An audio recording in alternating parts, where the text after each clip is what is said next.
Glad to be here. And thank you, Zarwin, Baum, and so forth for hosting us. It's a great event. So I came a long way to get here. It was not an easy thing to do.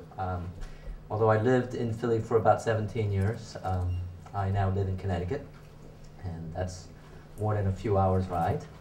And up until this morning, I was actually in Europe.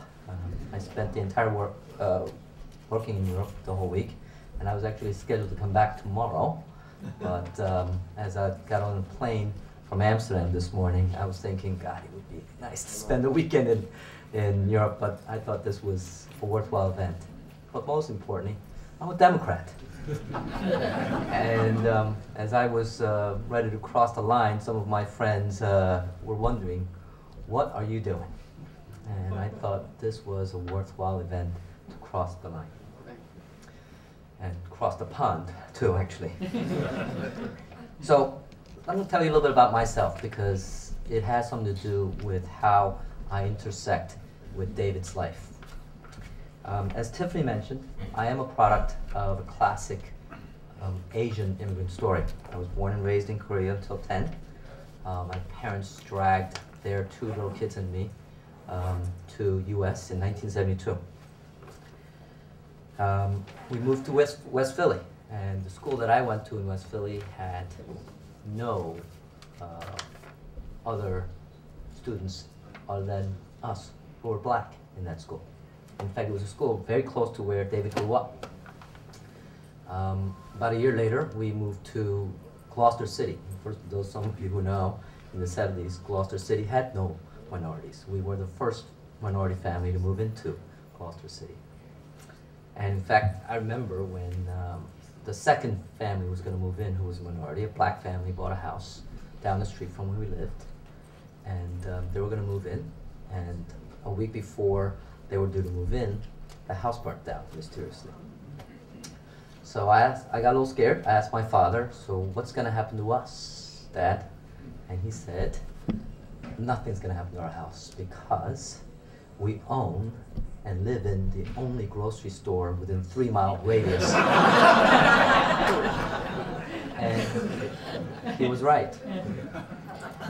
So we grew up safely, and my parents, like many other immigrant families, worked very hard to raise their kids. I remember some very tough moments as I was growing up. My younger brother was at the time 3 years old. We would go off to school in the morning, and my parents worked night shift.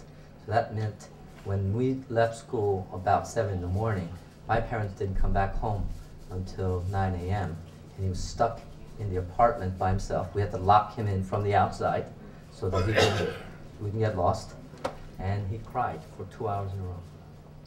And it wasn't until I became an adult how traumatic that might have been. That younger brother of mine eventually graduated from Harvard. He became a investment banker, and now is a CEO of a private equity fund. So things worked out fine. Only problem is, when he gets into an elevator, he gets very claustrophobic. But it's right that he's a banker, you know.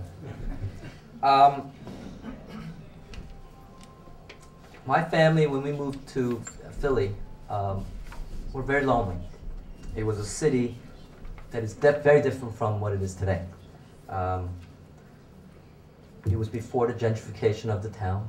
There were no high-rises west of William Penn. There was no gentrified Society Hill, and there was no nightlife on the waterfront. And there were no Koreans. Very few Koreans lived there. There was a man by the name of Ki Hang-oh, who ran a small church in West Philly that every Korean knew. We knew. It was a place where we got together, socialized. It was a place where we got together and met other Koreans, very few of us living in Philly. And it was a place where you shared your successes. It was a place where you cried over your tragedies.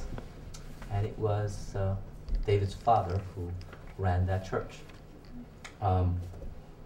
My first friends as a kid in '72, I met at that church. those two friends of mine who were about my age, came to the U.S. about the same time. We all attended even the same school. And we attended a school called the McCall School, which is on 7th and Delancey. McCall School is the first elementary school in the United States that offered ESL program, English as a second language. We all learned English there after a year. We spoke pretty well, and they off we went to other schools. Those two other guys, like me, did okay. Their names were Dong An, and the second guy was Jae Shim. First guy graduated #1 from Boyce High School, and eventually attended Yale, and became the CEO of the Aetna Life Insurance Company, and he's now retired. Retired actually a few years ago. Second guy is a guy by the name of Jae Shim, who's a lawyer, and he is a leading IP lawyer for Samsung Corporation in Korea. And luck would have it, about a year ago, I hadn't been in touch with him for 30-some years. Somebody reintroduced us back together again, and he was, guess who? It was David, who reintroduced us. And what I learned from that process was unbelievable similarity that David has to his father, which was a trait of putting people together. And I realized when I look at the campaign here, it's about let's work together. And it seems that the DNA that he got from his father will be well used at the City Hall. Let me talk a little bit more about myself. I went to high school in South Jersey, went to Haverford College here for undergrad. I turned down Ivy Leagues to go to Haverford. My parents thought they were going to die. And for me, it was the right decision, which eventually led me to go to Columbia. And after working on Wall Street for a while, I went in-house and eventually became general counsel of Xerox. Let me talk a little bit about Xerox. Xerox is truly an unusual company. I publicly stated that I will never leave Philly after leaving here for 17 years because I love Philly. It's a great town. What took me to Connecticut? Well, there are three things. Xerox created probably one of the most important technologies of our time.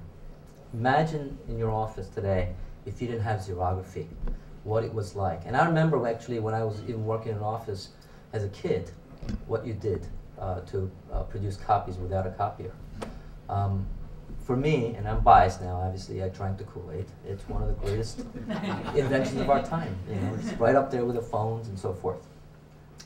The second thing we do, which is really for me one of the most important things, and if you look at my bio, this is one of the most important things I do. It's about diversity. It is the single most diverse management in corporate America. We have the first black female CEO in the Fortune 500. We created the first female-to-female succession as a CEO in the Fortune 500. The majority of our management were not born in the US. English, for the majority of our management, is their second language. So I'm in the majority at Xerox. And it is taken seriously, obviously from top to bottom. And there are very few companies like us that I can say has that commitment to diversity. The third thing we do is we're corporate citizen in a way in which very few companies take themselves. Corporate responsibility is one of the most important things that we take as a priority for the company. And when you put the whole thing together, I had to move to Connecticut to get an opportunity to work there. It's a challenging job. I have 150 lawyers who work for me, and we're in 160 different countries. But it's a great job. It's a fun job. Outside the office, like I said, I spent an enormous amount of time working on diversity for the practice of law, APA's Asian American community and civil rights issues. And I spent a lot of time working on mentoring young lawyers, particularly Asian American young lawyers. Why? Because I did not have an Asian American mentor when I was growing up, because there were very few professionals in the field as I was growing up, and it's something that I feel like I can give back. And when I think about the amount of time that I spend outside, and then I look at David O's bio and see what he does outside the office, it takes somebody who spends a lot of time out of the office doing community work to appreciate somebody else who does that. It is phenomenal, and I admire, because I know what it takes. I mean, as a lawyer, and there are many of you here who are lawyers, it is a tough job. It takes an enormous amount of hours at the office to do what it takes to support your clients. And when you think about the amount of commitment and the time and the personal sacrifices you have to make in order to do that which he believes is the right thing outside the office, it takes an enormous amount of sacrifice. So I had a long list of things I wanted to read about David, but I think many of you know. I mean, his activities range in the military, law enforcement areas, things like Board of Crime Prevention Association, the Philadelphia Police Advisory Commission. He does cultural and civic organizations like the Philadelphia Cultural Fund, Friends of the Korean War Memorial at Penn's Landing, the Walnut Street Theater. He does Asian American organizations like the boards of Chinatown Learning Center, the Korean American Association of Greater Philadelphia, Pan Asian Association of Greater Philadelphia, and he does some very fancy things like the Pennsylvania House Advisory Committee on Workers' Compensation Reform, Mayor's Commission on Literacy, Federal Judicial Nominating Committee for the Eastern District of Pennsylvania. All these things take enormous amount of time. He's got a family, 2 young kids, and I know the sacrifice that it takes. And the reason I know what he does is because he's trying to make the city a better place by contributing his time. So as I think about his qualifications, it's these traits, which I have no doubt about was handed down to him from his father, who spent his time contributing to Philadelphia. And for me, it's about a guy who can pull together people from all different backgrounds. It's a guy who can understand people from different backgrounds. It's a guy whose commitment is appreciated by people of different backgrounds. And finally, and for me especially, we desperately need a first Asian American city councilman in the city of Philadelphia. And I would love to see that. I hope you can all support it. Thank you.